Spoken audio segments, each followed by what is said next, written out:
Die Koalitionsverhandlungen, die sind ja losgegangen zwischen Union und SPD. Die 19 Hauptverhandler von CDU, CSU und den Sozialdemokraten kamen zum Auftakt im Konrad-Adenauer-Haus in Berlin zusammen. Aber nach einer halben Stunde war dann schon wieder alles vorbei. Ab sofort laufen die Gespräche nämlich in den 16 Arbeitsgruppen. Und diese haben nun 10 Tage Zeit, um tatsächlich Vorschläge für den Koalitionsvertrag zu erarbeiten. Um die Pläne aus den Sondierungen umzusetzen, brauchen die Koalitionäre ins B aber dringend neues Geld. Und für die Lockerung der Schuldenbremse müssen sich Union und SPD vor allem mit den Grünen einigen.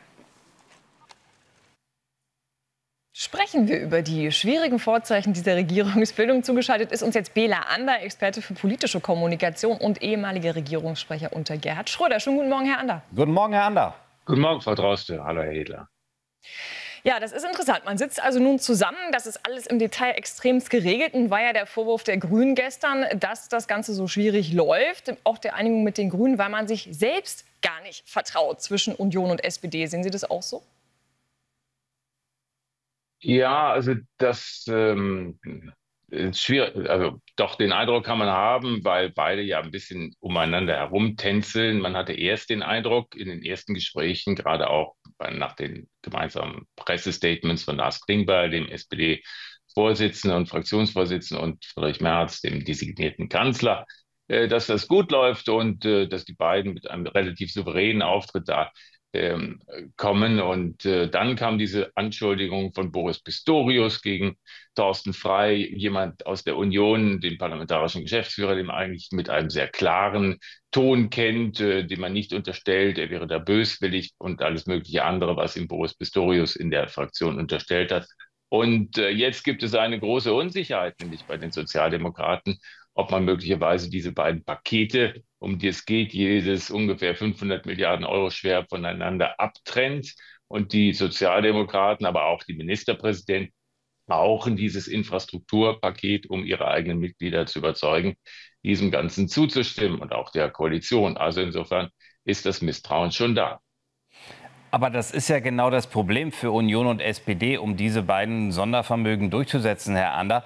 Da brauchen sie eben die Grünen. Also in gewisser Weise sind die ja in dieser Frage tatsächlich ein Koalitionspartner auch von Union und SPD, Ja, um tatsächlich die Zweidrittelmehrheit im Bundestag zu erreichen. Können Sie es dann verstehen, dass Friedrich Merz gestern im Bundestag so ein Feuer kriegt, die vergangenen Tage von den Grünen abgewatscht wird und jetzt sagt, ich bin optimistisch, dass die Ökopartei doch mitmacht?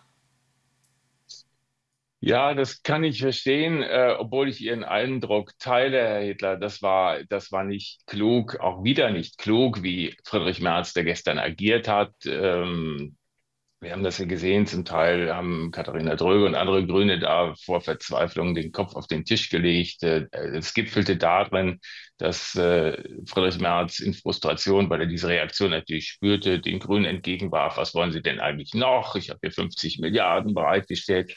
Wir werden das Geld in Klimaschutz investieren und überhaupt, wir heilen den Fehler, den Sie damals gemacht haben mit dem Klimatransformationsfonds, aus dem ja nichts geworden ist. Wir erinnern uns, das war das, wogegen die CDU geklagt hatte vor dem Bundesverfassungsgericht und Recht bekommen hatte. Also, was sie kaputt gemacht hatte, und denen zu sagen, wir heilen das jetzt, was ihr nicht hingekriegt habt, das war nun sehr ungeschickt. Viele haben geschrieben, das sei überheblich und arrogant. Und da muss Friedrich Merz aufpassen, dass er nicht in so eine Rolle kommt, nach dem Motto, hoppla, hier komme ich. Das sind wir von Kanzler nicht gewohnt. Und das ist wirklich ein Punkt. Jetzt geht es um ein kleines Wort, das Wort zusätzlich. Also, das hat der Grünen-Vorsitzende gestern klar gemacht, wenn man deutlich macht, dass diese Gelder, diese 500 Milliarden für Investitionen in Infrastruktur zusätzlich bereitgestellt werden, ja, dann kann man sich eine Zustimmung vielleicht vorstellen.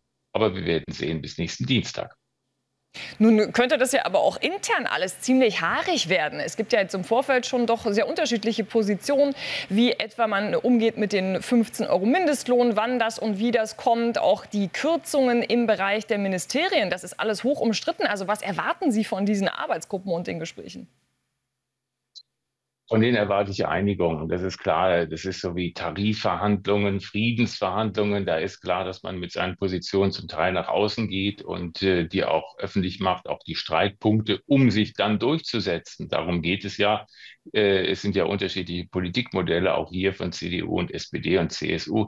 die aufeinander kommen oder aufeinander prallen. Die müssen sich nun einigen. Und da gehört dazu, dass man im Vorfeld sagt, das ist unsere Meinung, das ist unsere Meinung. Und der Eindruck entsteht, die gäbe es keine Einigung. Nur diese Regierung, wenn sie sich denn wirklich so bilden, muss aufpassen, dass sie nicht mit einem Rohrkrepierer beginnt. Und was die Schuldenfrage angeht, und zum Zweiten muss sie aufpassen, dass der Eindruck, den die Ampelkoalition vorher fast 3 Jahre gemacht hat in der Öffentlichkeit, heillos zerstritten, hier nicht nahtlos weitergeführt wird, denn darauf haben die Menschen wirklich keine Lust mehr. Herr Ander, in Ihrer Zeit als Regierungssprecher unter Kanzler Schröder, da mussten Sie ja öfter mal diesen Vorwurf verteidigen, wenn du mal nicht weiter weißt, dann bilde einen Arbeitskreis. Das war ja im Prinzip so ein bisschen das rot-grüne Credo in dieser Zeit. Sind wir wieder jetzt in so einer Zeit, 16 Arbeitskreise, die das jetzt erarbeiten sollen? Also, sage ich mal, ist es eine Renaissance der Arbeitskreise? Ja, also es macht, klar, es ist eine Renaissance der Arbeitskreise, aber hier machen sie Sinn. Man muss ja viele Leute einbinden, die Experten aus den Parteien und die wollen auch alle gehört werden. Aber es gibt eine Steuerungsgruppe oben drüber, die sogar die Möglichkeit, das Recht hat, die Ergebnisse, die in diesen Arbeitskreisen gefunden worden sind, wieder, wie es so schön halt, aufzumachen, also sie über Bord zu schmeißen. Und insofern gibt es über dem Arbeitskreis noch den Superarbeitskreis mit 3 Menschen besetzt, der dann die Chance hat, eben das Ganze zusammenzubinden.